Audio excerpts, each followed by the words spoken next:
முதல்ல நம்ம ட்ரெஸ்ஸு போட்டால் அது ஃபிட்டாக இல்லைன்னா அப்படியே தான் போட்டு யூஸ் பண்ணிகிட்ருப்போம். ஆனால் இப்போ அதுக்கு வந்து பார்த்திங்கன்னா ஃபிட்டாக இல்லாத ட்ரெஸ்ஸுக்கு ஒரு ஹிப் பெல்ட் போட்டு போட்டோம்னா நம்மளுக்கு ஸ்ட்ரக்சராக இருக்குது.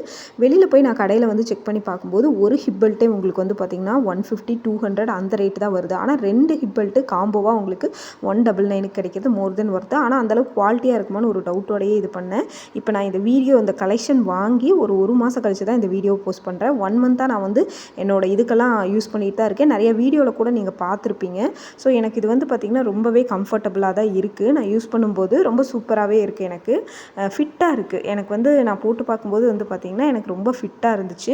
ஒன்று வந்து கிறிஸ்டல் டைப்பு, ஒன்று வந்து பார்த்திங்கன்னா சங்கிலி டைப் மாதிரி கொடுத்துருந்தாங்க. ரெண்டுமே அழகாக இருக்குது. ரெண்டுமே எலாஸ்டிக் டைப்பு, பட்டன் கொடுத்துருக்காங்க. நம்மளுக்கு எலாஸ்டிக் டைப்னால இன்க்ரீஸ் ஆர் டிக்ரீஸ் பண்ணிக்கலாம். இதில் 2 காம்போ தான் அவைலபிள். ஒன்று நான் போட்டிருக்கேன், இன்னொன்று வீடியோ கடைசியில் அட்டாச் பண்ணியிருக்கேன். இந்த 2 காம்போவில் எது வேணுமோ ஸ்க்ரீன்ஷாட் எடுத்து புக் பண்ணிக்கோங்க. இந்த மாதிரி புது ஆஃபருக்கு நம்ம பேஜை ஃபாலோ பண்ணிக்கோங்க. குரூப்பில் ஜாயின் பண்ணாதவங்க ஜாயின் பண்ணிக்கோங்க.